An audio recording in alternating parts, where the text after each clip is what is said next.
La forma más común de ablandar el corazón de aquellos a quienes hemos ofendido, cuando con la venganza en la mano nos tienen a su merced, es moverlos con nuestra sumisión a conmiseración y piedad. Sin embargo, la valentía y la firmeza, medios totalmente contrarios a los anteriores, han servido en ocasiones para obtener ese mismo resultado. Eduardo, príncipe de Gales, que durante tanto tiempo gobernó nuestra Guyena, personaje cuyas cualidades y posición tienen muchos notables rasgos de grandeza, había sido gravemente ofendido por los habitantes de Limoges y tomaba su ciudad por la fuerza. No pudieron detenerlo los gritos del pueblo y de las mujeres y los niños que, abandonados a la masacre, le imploraban piedad y se arrojaban a sus pies, hasta que prosiguiendo su penetración en la ciudad, vio a 3 caballeros franceses que con increíble coraje se enfrentaban solos al embate de su ejército victorioso. La consideración y admiración por tan señalado valor mitigaron primeramente la pujanza de su ira, y empezando por estos 3, se mostró misericordioso con todos los demás habitantes de la ciudad. Skanderberg, príncipe del Epiro, perseguía a uno de sus soldados para matarlo, y habiendo éste intentado aplacarlo con toda suerte de humillaciones y súplicas, resolvió en tal extremo esperarlo con la espada en la mano. Esta entereza suya detuvo inmediatamente la furia de su señor, el cual, viéndolo tomar tan honrosa decisión, le concedió su gracia. Otra interpretación podrán dar a este ejemplo quienes no hayan tenido noticia de la prodigiosa fuerza y bravura de este príncipe. El emperador Conrado III, teniendo sitiado a Güelfo, duque de Baviera, no quiso, por más cobardes y viles satisfacciones que se le ofrecieron, otorgar condiciones menos severas que la de permitir que las damas nobles que estaban en el asedio con el duque salieron a pie y con lo que pudieran llevar consigo, quedando a salvo su honor. Ellas, con corazón magnánimo, resolvieron cargarse a las espaldas a sus maridos e hijos y al duque mismo. Tanto emocionó al emperador la fineza de su arrojo, que lloró de contento y se amortiguó en él toda esa animosidad de odio mortal y absoluto que había tenido contra el duque, y de ahí en adelante los trató con humanidad a él y a los suyos. Cualquiera de esos 2 medios me vencería fácilmente, pues tengo extraordinaria inclinación a la misericordia y la mansedumbre. Tanto es así que con más naturalidad me dejaría, creo, llevar por la compasión que por la estimación. Y sin embargo la piedad es viciosa pasión según los estoicos. Dicen ellos que hemos de socorrer a los afligidos, pero no enternecernos ni compadecernos de ellos. Pero estos ejemplos me parecen más a propósito, por cuanto vemos cómo esas almas, acometidas y puestas a prueba por ambos recursos, aguantan el uno sin quebrantarse y se doblegan ante el otro. Puede decirse que rendir el pecho a la conmiseración es acto de afabilidad, indulgencia y flaqueza, de ahí que sean más proclives a ello las naturalezas más débiles, como las de las mujeres, los niños y el vulgo. Por el contrario, habiendo desdeñado lágrimas y ruegos, rendirse tan solo a la reverencia de la santa imagen del valor es propio de un espíritu fuerte e implacable que aprecia y honra un brío viril y obstinado. No obstante, en almas menos nobles, el asombro y la admiración pueden producir ese mismo resultado. Así lo atestigua el pueblo de Tebas.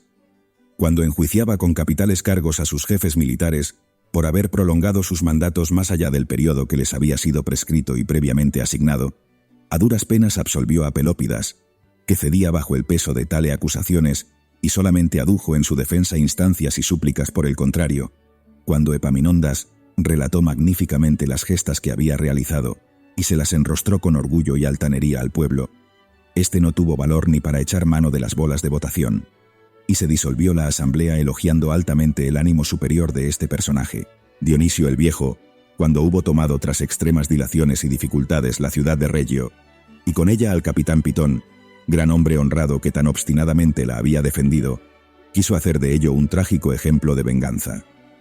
Le explicó en primer lugar cómo la víspera había mandado ahogar a su hijo y a toda su parentela.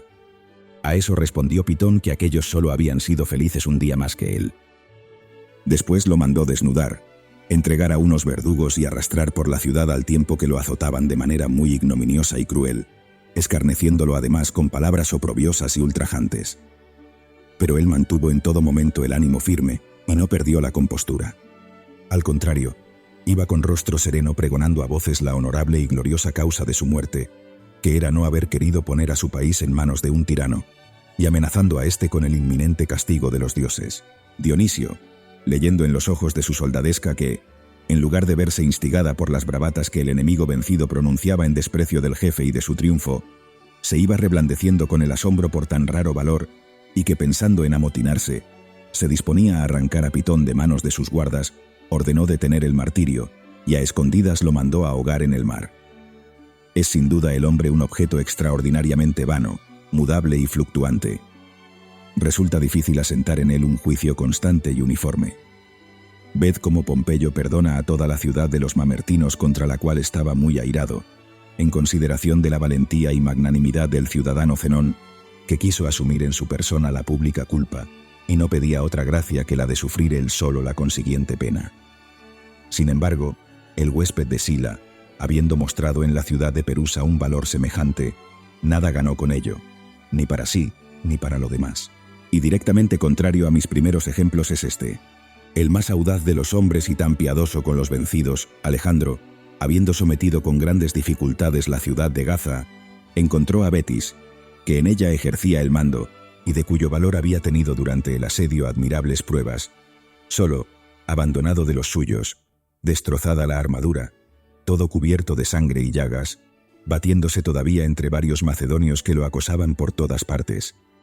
Alejandro le dijo, irritado por una victoria que tan cara le había costado, pues entre otros daños, acababa de recibir 2 heridas en su persona. No morirás como deseas, Betis.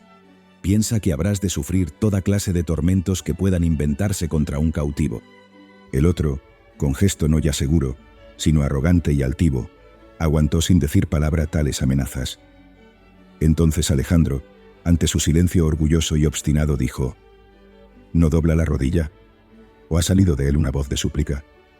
Te aseguro que voy a vencer tu taciturnidad, y si no puedo arrancarte palabras, al menos te arrancaré gemidos. Y, tornando su ira en furia, ordenó que le atravesaran los talones, y lo mandó así arrastrar vivo, desgarrar y desmembrar atado a la trasera de una carreta. ¿Será que la audacia le era tan conocida que, por no admirarla, la respetase menos? ¿O que la juzgase tan exclusivamente suya que no pudiera soportar el verla tan encumbrada en otro sin sentir el despecho de un sentimiento de envidia? ¿O que nada fuera capaz de contrarrestar la natural impetuosidad de su cólera?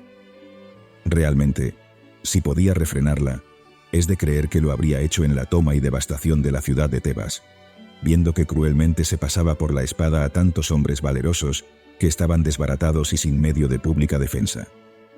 Pues allí se dio muerte a más de 6.000, sin que se viera a ninguno huir ni pedir merced, antes iban de aquí para allá, por las calles, tratando de afrontar al enemigo victorioso, provocándolo para que les diera muerte honorable. A ninguno se vio tan abatido por las heridas que no intentara en su último suspiro vengarse todavía, y sin más armas que las de la desesperación, consolar su propia muerte con la muerte de algún enemigo. Mas no halló piedad su afligido valor, y no bastó el espacio de un día para saciar la venganza. Duró esta carnicería hasta que no quedó una sola gota de sangre por derramar, y solo se contuvo ante personas desarmadas, ancianos, mujeres y niños, para hacer de ellos 30.000 esclavos.